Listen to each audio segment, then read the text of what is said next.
guys that are looking forward to the weekend. I hope you guys be safe and whatever you guys do. Got a message from a friend of mine. His loved one, a parent died, and my condolences to him and his family. We always got to remember, um, sometimes people are kindred spirits, and we know that our parents are a lot older now. They're the older generation now. And sometimes, and it's unfortunate that when one parent goes, it's not that far behind, the other parent will go as well, because these people are kindred spirits and they probably really, really loved each other. So I really feel bad because this guy's like a brother to me. And, phenomenal, phenomenal parent, parents as he had. So he's been dealt with a double whammy. And I really uh, send my condolences and really feel bad for him. And if there's anything I can do, if you're watching this, just let me know. But again, my condolences, and everything's going to be all right. Everything is going to be all right. So life goes on, and we go on. So always remember that. It's all in the plan. It's all in God's plans and God's hands. But I want to go on here, and Demetra, we just got off the podcast with Demetra, and she sent me this GoFundMe, and it's for support Russell Thomas's heart transplant journey. He's raised $16,241, and it's the holiday season. Anything you can do to help this man. I've never met the young man, but reading his story, if you guys are charitable, it is the charitable season. Um, the goal is 35,000, so he's halfway. He's about 46% there, and anything you can do to support, I would really appreciate it. I'm going to donate as soon as I get off this show here. It's unfortunate that our young people go through these things. And let me just read a story real quick. We are rallying to support our friend and community leader, Thomas Russell Redwood, a dedicated college athlete and a Division I competitor who has faced unimaginable challenges over the past year. Initially diagnosed with cardiomyopathy, excuse my language, Thomas was unfortunately met with medical neglect when his first cardiologist dismissed his symptoms and told him to return in 6 months. This delay led to a rapid decline in his health, and he now finds himself in congestive heart failure, waiting for a heart transplant. And it goes on and on and on. If you want to read more, let me read more. Thomas battles this life-threatening condition. He faces mounting medical bills, rent, and everyday expenses. We are seeking your help to alleviate some of these financial burdens, allowing him to focus on his recovery without the stress of overwhelming costs. Russell has always been a source of inspiration and joy. As a college athlete, he dedicated himself to the game he loved, pushing his limits and bringing people together through his passion for basketball. He has spent countless hours hosting community festivals, Born Ready LA events, and most recently founded a nonprofit organization, Born Ready Project, which fosters to create opportunities for local businesses, community spirit. Throughout his health decline due to heart failure, and now he finds himself in a position where he needs the support of that very community he has always uplifted. Please donate today and share to help us get Russell a new heart. And that's his story there. And I shared it on the platform. If you guys are interested and can donate, the more people that share this and get this out, hopefully more people will donate and do that. It's really sad when young people are going through things like that at an early age. Of course, medical diagnosis, misdiagnosis is not a norm. Well, it is a norm in a lot of situations, especially for Black people. We get medically misdiagnosed because, again, our anatomy is similar to the other groups, but then again, it's different because, like I said, we're more melanated. We're different groups are different, so it is what it is. I know people that want to think, oh, we're all the same. No, we're not. We are definitely unique individuals and different. The reason why Black people are more melanated because Black people live in warmer climates in a lot of situations. There's a lot of reasons for that, but So hopefully, if you guys find it in your hearts, you can donate anything. It would be greatly appreciated. His donation page is down there, and if you can donate, please do. Uh, on our podcast with Demetria today, we were talking about Caitlin Clark and her impact on the WNBA and what things need to be done. If you guys get a chance, go out and check that out. A lot of people have been asking me about the dog Benny. Oh my God. Well, I can say this. Everything that he could chew up, it's already been chewed. Okay, it's chewed up, it's done. Benny spends half of his life in his crate, knowing that he's done bad. So Benny is a project. I know he's a puppy. He has grown rapidly. He's 5 months old. I've had him for almost 2 months now. Almost 2 months, not 2 months yet. And Benny's a project. He's determined to do what he wants to do, and I just can't seem to break that out of him without what I would consider abusing him, and I don't want to do that. I don't want to abuse my dog. Uh,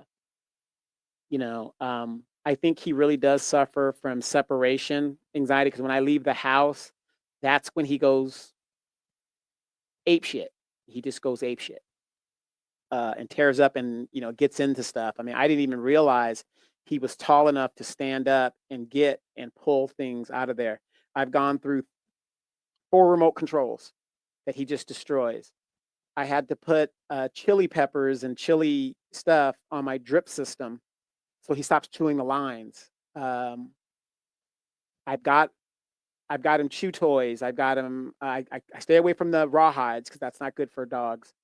From what I've been reading, what people have been telling me, so I stopped that. But I got him chew toys and stuff, and that's still not enough. He is a pit bull, and Benny's something else. But hopefully, with maturity, he'll calm down, and I just got to stick with it. I got to stick with it. I took him for a walk, and I was reading something from my mail, and he took off because he saw this other person walking their dog because I had him off leash, and I didn't even see the other people there with the dog. And he goes over there and he's like, "Oh, hi, how you doing? Whatever the deal is." And the people are freaking out. And man, it was just something. And from that point on, I kept him on the leash. But I didn't even see those people. So it's kind of my fault. But then again, it's his fault because he shouldn't have been running off. And I had to grossly apologize because when you see this dog coming at your little dog, you can only think the worst. So I grossly apologize to these people. I should have had him on a leash and been paying attention. Um, but Benny is determined to be an individual, and I'm going to work with him. Like I said, he's not a bell, but I'm going to work with him. My mama cat, Misty, her muscle mass has really shrunk. She's 16 years old, so she's still hanging in there. Her voice has changed. She's kind of sounding not as strong. That strong, deep voice she used to have, it's kind of gone. And yeah, so a lot of changes are happening, which is life, I guess. But I wanted to come on here real quick and remind you guys that I did go to POS Corey Jackson's office. I'm going through the process of trying to meet with him the right way. And I'm going to show you guys the process, and I'm going to make this guy famous, and I'm going to show everybody what a fraud he is, what a liar he is, what a goon he is, and all that other stuff. I mean, it's just ridiculous that I just have one question for him, and he's doing everything he can to avoid me, and I know him personally, and I'm just going to make sure that uh, the the black people in the Inland Empire where I live, majority of the black people that get gentrified out of LA, they come into my city of Moreno Valley. And it's unfortunate that these are new people who still think because a person has the same color skin that they're going to do right by me and all that other stuff. And this guy isn't that guy. And I'm going to stay on his neck. I'm going to stay on his ass. And he keeps talking about how he works for us and this, that, and he's accessible. And as you guys are seeing, there's nothing accessible about him. Absolutely nothing accessible about him. So I'm not gonna yell and scream and banter. That's not gonna get me anywhere with that. I am passionate, as you guys know. I'm very passionate about what I know, politics and stuff. And I'm gonna show you guys what the Democratic Party is about. We as black people are in an abusive relationship with the Democratic Party. And this is how they treat us. They automatically assume one of Kamala Harris's biggest mistakes is she thought, I don't have to do anything for black people because they're going to vote for me anyway. And she was right. But what she didn't understand was that 28% that walked away. You got to have 90% or more to win. And she did not think about that number that could go away, which is why she started to panic and say, oh, I got a black plan. I got this. I got that. So that's by the numbers. Numbers don't lie. Yes, the majority of black people will vote for the Democratic Party. She knew that, but she forgot that if a certain number walk away, the majority doesn't matter. She can't win. And that was her mistake. But I'm going to show you how this piece of shit, Corey Jackson, treats his black constituents. I'm going to show you step by step how he treats his black constituents. He has no problem doing the LGBTQ stuff. He has no problem doing the Hispanic stuff. He has no problem doing the Asian stuff. He has no problem doing the children stuff. He has a problem doing the black stuff. And I'm going to show it because 2 years from now, when he runs, he's going to need that black vote to get into office. And if enough black people see the truth, they're going to look for another option. So again, it is Friday, you guys. Be safe out there. It's kind of cold here where I'm at. It is what it is. Benny is right there. He's actually right underneath me. And don't want to take up too much time, but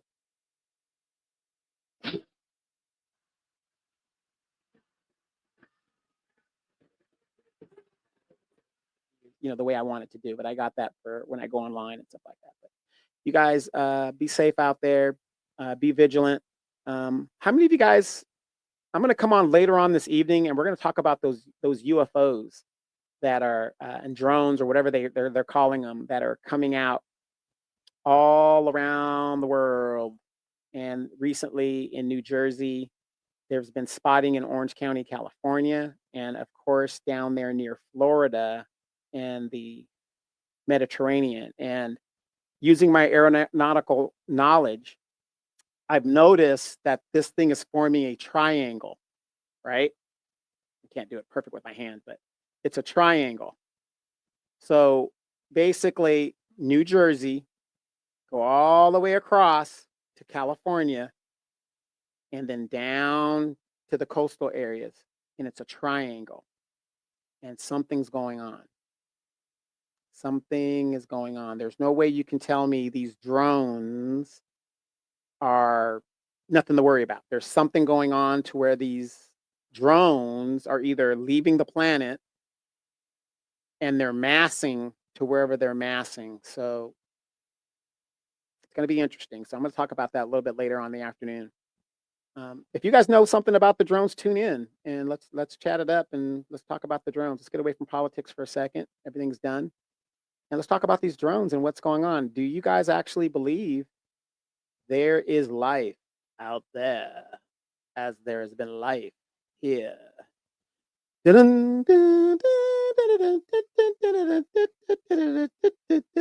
Battlestar Galactica, right? Yeah, I mean, I believe there's life outside of the Earth. I believe that. And as somebody who does a lot of flying, I've seen things that I really can't explain. Yeah. All right, you guys. I'll talk to you guys a little bit later. I'm gonna go get some food, and we'll be back. Talk to you guys.